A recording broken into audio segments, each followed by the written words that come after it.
Welcome to Kavik River Camp Airstrip. Wow, what a place. As you can see, I took off from Point Thompson Airstrip, and it's about a 30-minute flight down south, but as you can see, the weather was really, really nasty. I got lost like 4 times.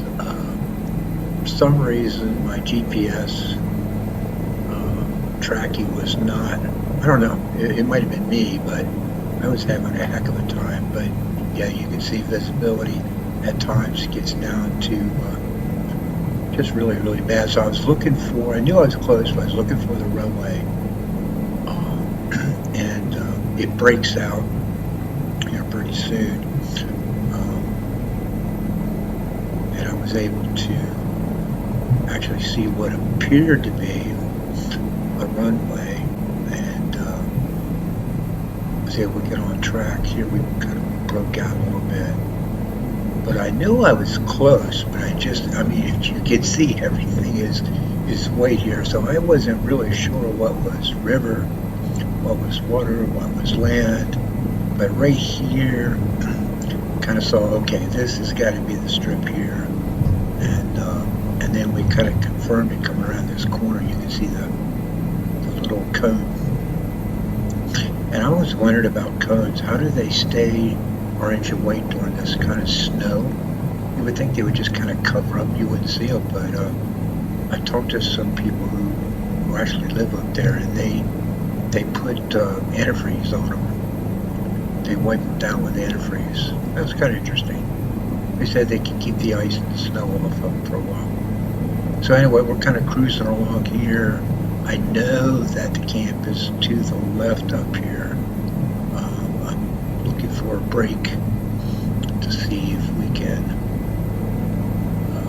go ahead and get above the shrubs here and the trees. But yeah, this weather was just nasty. I don't. This lady, Susan Aikens, is the one that runs this base camp.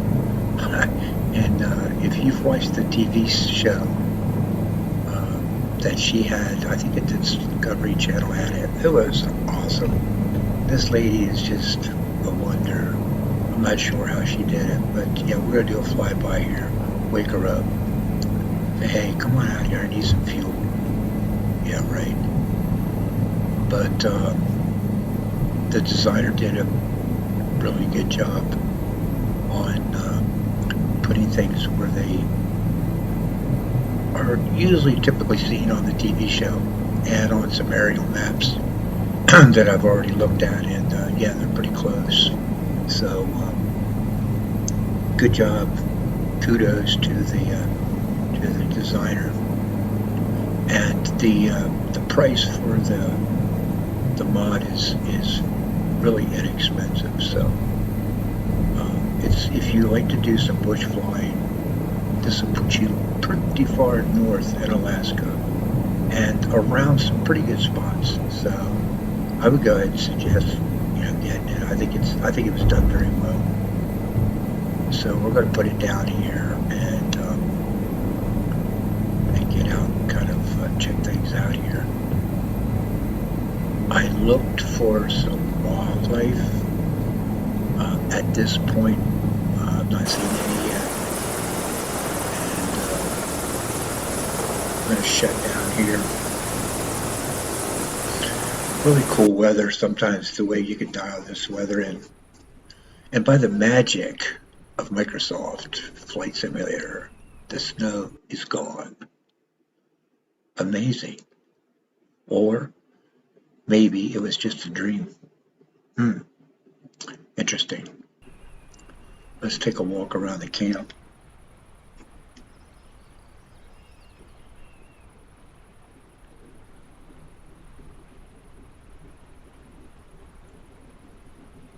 Done a pretty good job on the textures here. Gravel.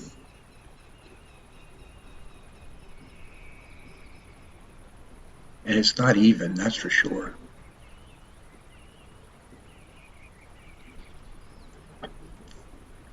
Quonset huts,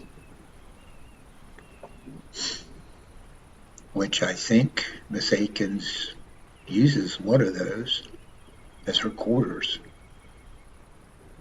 And then all the trailers, of course, are used to house hunters, fishermen, adventurers, research people.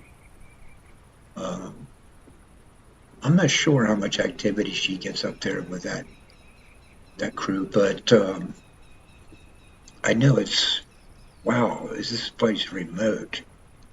But evidently it is utilized enough to keep her in business. As you can see, there's a little slope up there going up to the runway. When you come off the runway with a fixed wing, it will roll down. It will roll you down quickly. You have to pay attention to it. Good sounds. It's got a good nature bird sound here. I like that. Kind of gives you that feeling that you are outside.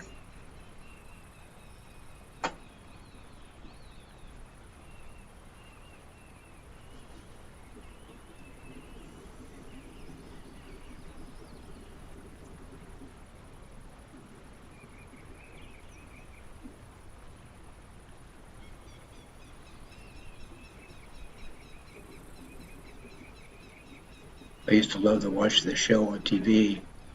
There's some very interesting things going on with her life. So we're going to go take a quick trip around the property, see what we can see. And I'm not really sure how much of an area on the outside of this base camp that the modification was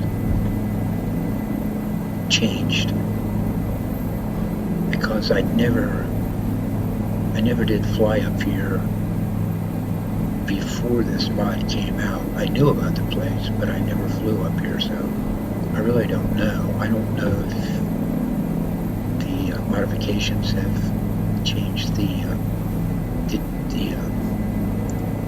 scenery around here or not, or how far out from the base camp. But it's pretty cool. You see those rock formations. Of course, when it's snowing, they're covered with snow. They just look like mounds. At first, when I first saw them with the snow, I thought they were tents. But again, as I was flying around, I was looking for wildlife. I don't know if there's any. Maybe there is none.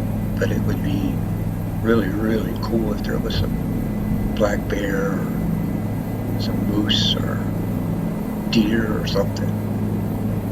And of course the little fox, which I can't remember the name of the fox that kind of lives on the property here. That would be cool, you know.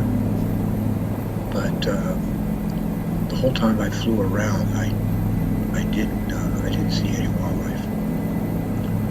Pretty cool rendition of the front end loader that Miss Aikens has, and there's the bobcat in the background there by the orange and white frame. Pretty cool. Pretty good job on that. I like the solar panels. And then, to me, the signature chair, white outdoor kind of a, I don't know, garden chair sitting on top of one of the trailers. That just used to crack me up when I see that. It's like a little advantage point, getting on top of the roof and checking things out. I believe you can see it up here when I pass by. See the white chair sitting on top. Yeah, there it is, off to the left by the antenna. Pretty cool. That was a good little feature that he added on there.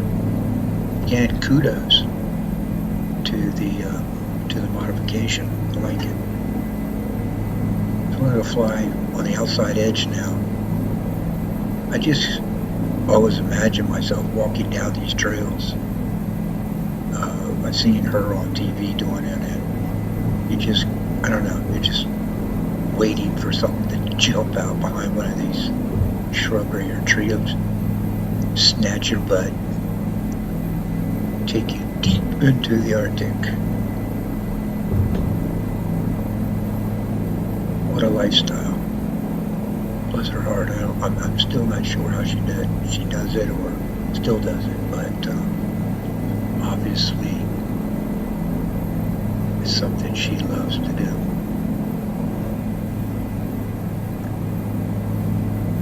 Go down the river here, I think, a little bit, if I remember right.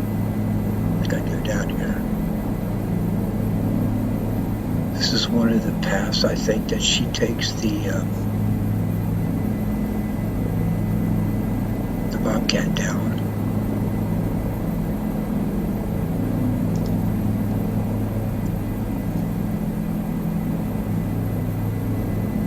And I think she has a little four-wheel drive vehicle. I'm not sure whether it's a Gator or what, but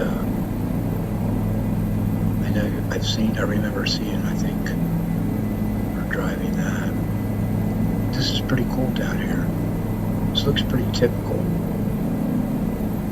A little bit of water flow, snow, some ice for this time of the year.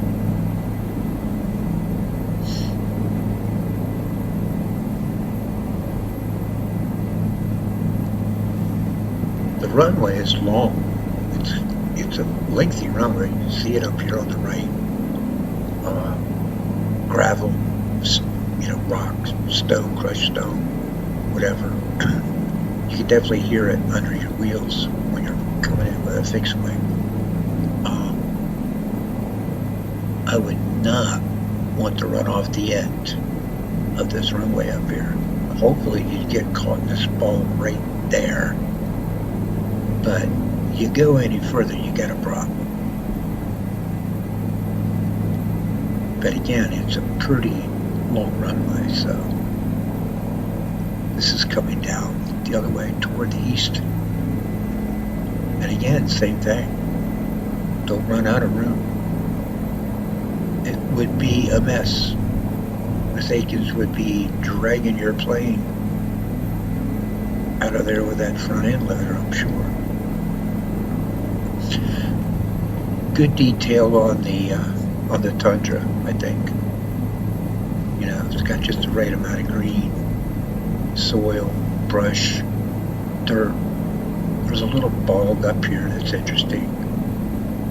Right at 1 o'clock. We're getting ready to fly over it now. It's pretty interesting. A little hole, just a little water hole. Just something that adds to the realness of the scenery. I like it. And so we're coming back in, and I noticed trying to hover over these stones too low, it's easy to get your depth perception out of whack. You think you're higher than you are, and you find you're dragging your skids. But I got used to it later on. But yeah, you do find yourself bouncing along in here sometimes.